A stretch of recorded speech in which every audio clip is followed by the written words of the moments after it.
Okay, dokie. I'm in good company now. I have my next special guest who I've got on my show now on a video call on my radio show. And we have Anni Pohto joining me for a chat just to talk about her latest campaign to promote her new singles. How are we doing today, Annie? I'm perfect to be here. Thanks so much for having me. Oh, it's a pleasure. Where are you in the world at the moment?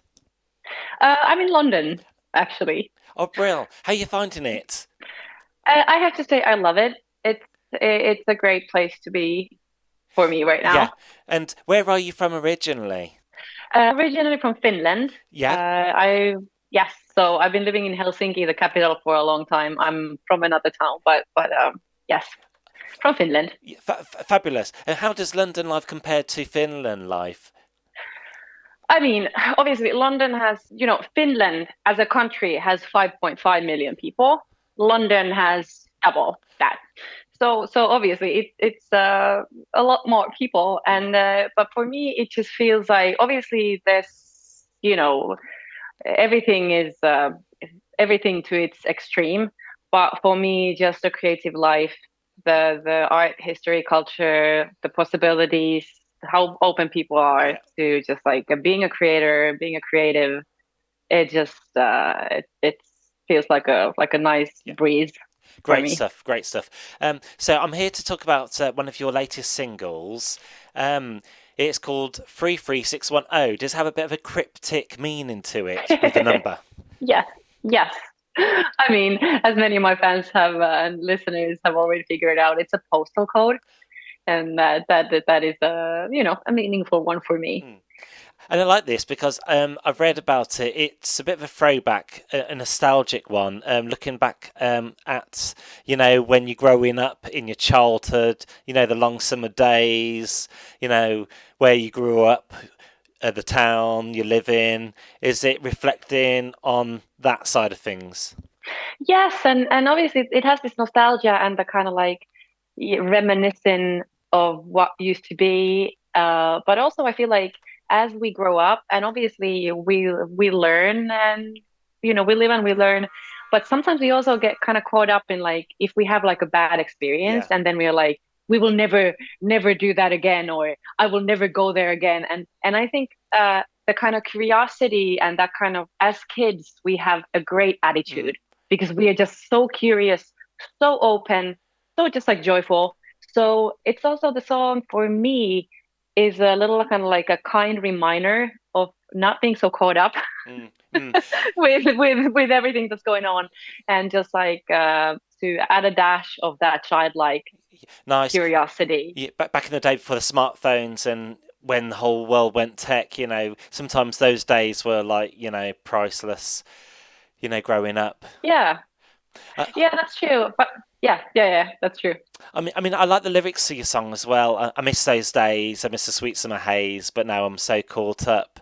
It's very romantic in places as well. This song as well. Thank you. Thank you. That's a good point. I also wanted to talk about your artwork as well. For the cover for this record, you are in water, aren't you? How did you find that? Was it cold? Yeah, so that the one of the photo shoots that we've done kind of around the whole album that is about to be released later called The Rising. But it has obviously the rising, it symbolizes the sunrise, which is a kind of a big metaphor Mm, for me, and that's the metaphor. I mean, I love sunrises, sunsets as well, but there's something symbolic for me in a mm. sunrise. But also just like physically, kind of from the bottom of the ocean to the heavens or to the skies, there is something, or from the darkness to light. Mm. But yeah, so the photo shoot where I'm in the water, it was so actually it was September, late September in Helsinki, which is refreshing. I'm just going to go off Yeah, subject here slightly, but we're going to come back onto it yeah, because, like in Finland, you have yeah, your hot saunas. That's where they originated from, mm, isn't it? yeah. Right then, So and yeah, yeah. right back onto your forthcoming single now is called Amor Mundi as well. Is that your next Mm, release? Just tell me yes. just a little bit about that one as well. Yeah, it's kind of funny that suddenly, like, I now realize it that we have like two like kind of cryptic cryptic song titles coming back and next to each other. Mm. But yeah, so it's basically Amor Mundi. It's this philosophical concept that says that despite what the world is, we ought to love it. So not to be uncritical, not to be ignorant, not to be kind of happy, happy, joy, joy about, but just like at the same time understanding like things can be quite problematic or difficult, but nevertheless we ought to love it, and that's the whole concept of Amor Mundi. Mm. Cool. And I wanted to ask you, what umbrella of a genre does it fall under? Is it like a good pop song? I mean, I hope it's a good pop song, but I think we are kind of in a post-genre world already because everything kind of like gets mixed and mashed up together. Somebody said to me that this particular song, Amor Mundi, is in a triangle between Taylor Swift, Alicia Keys, and Kendrick Lamar, and I kind of like that because it has the beat, it has the samples. I play the piano myself Mm. because the sample is I love the piece, and at the same time it has the lyrics and yeah. So Do you, I guess it's up for my listeners to yeah, yeah, decide sure. what it is. Do you think music these days there's too many categories for like different types of styles? Back in the day, pop music was pop music, and you could define any kind of class as pop music. Yeah, I mean, well, maybe okay. This is kind of my personal approach. That, for example, for a really long and I need to take a couple of steps like back, but kind of like for a long time, for example, for me as a female artist, I was told you either need to be this or that. Mm. You can't be both. And then I was like, no, but as a person, as a human being, I'm not either or. I'm both, and that kind of came to be my kind of the process of creating these songs Mm. and the upcoming album is that I'm not gonna shut down any particular side of me just in order to fit in. And maybe that's also then really represented the first I put out this 33610, then comes this other song that it's has a little slightly different Mm. vibe. But once you get to know me as an artist and you kind of take a listen to what else I've been putting out, it kind of starts to Yeah. make sense. Brilliant. And I understand you are going on tour very, very Yes, soon. You're doing like a yes. string of UK dates, some great cities on there. What do you like about touring, meeting fans, and everything that comes with it? Well, I mean, this is my first tour in the UK, Mm. and it's the biggest tour I've ever done.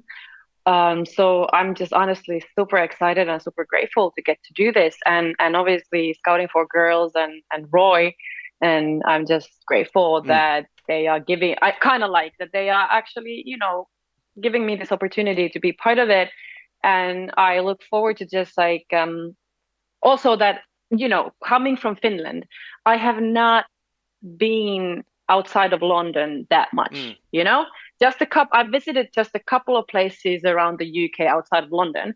So also I'm just excited to get to see the beautiful country, the history, everything, and just kind of like vibe out Yeah. how is the north different from the south, and east from the west, and really it's such a like a wonderful opportunity as an artist, but also just as a human being. Mm. Brilliant. Because your tour starts on Friday the 3rd of November, which is anytime soon in Edinburgh at the La Yeah, Belle Angel, and then yeah, you work your way down the country from north to south. You finish off yeah, in London on the Saturday 2nd of December at the yeah. Roundhouse. So it's a very month long tour, seeing all these big towns and cities. Yes, yes. It's excited, Mm. and also I feel like it's gonna be, and amongst everything else I already said, it's also a wonderful learning Mm. opportunity to grow as an artist. That's so good. And Annie, do you have like an official website where people can just look on your official website to check all these dates out to see if there's still tickets to your shows at a town near them? Well, actually, everything is, for example, on my Instagram. Everything is right there, pinned on top of my Instagram. Mm. So it's just like my name, everything together. So that's my Instagram. And obviously you can find me on other platforms as well. But I feel like right now Instagram is kind of where I'm Yeah, most active because I do all my social media yeah. myself. I find that with the way social media is going, websites have took like a backward seat. When you say you're on Instagram, people can just follow you on Instagram, and then it all comes up with your tour dates, and like Facebook Yeah. as And well. I mean, yeah, and obviously I know we are working on my website right Mm, now, but like you said, like and that's a whole another discussion. But the mm, website is an important piece in all of yeah, this. But right now it's all the latest info yeah, and details is easiest yeah. to find on my Instagram. Yeah, and Annie Pohto, you spell your surname Pohto, just for my listener, so they can Yeah, make sure that yeah. they find you correctly. Annie, I just want to say thank you for chatting to me today about Thank you so your much. music and answering my questions. I'm going to actually come and see you at a city very soon, so I'll see you at one of your shows. So we look forward to that. That's lovely. That's So thank you so no, much. it's brilliant. And also, me to do now is just play one of your singles on my show. Should we go with the 33610? Please, Yeah. let's do that. Okay. This is Anni Pohto, and you just heard her interview with me, Danny, on my radio show. This is her new single, 33610. Thanks for joining me today, Annie, and see you very soon. Thanks. Okay. Thanks, Danny. Yeah. Beautiful. Thank you so much.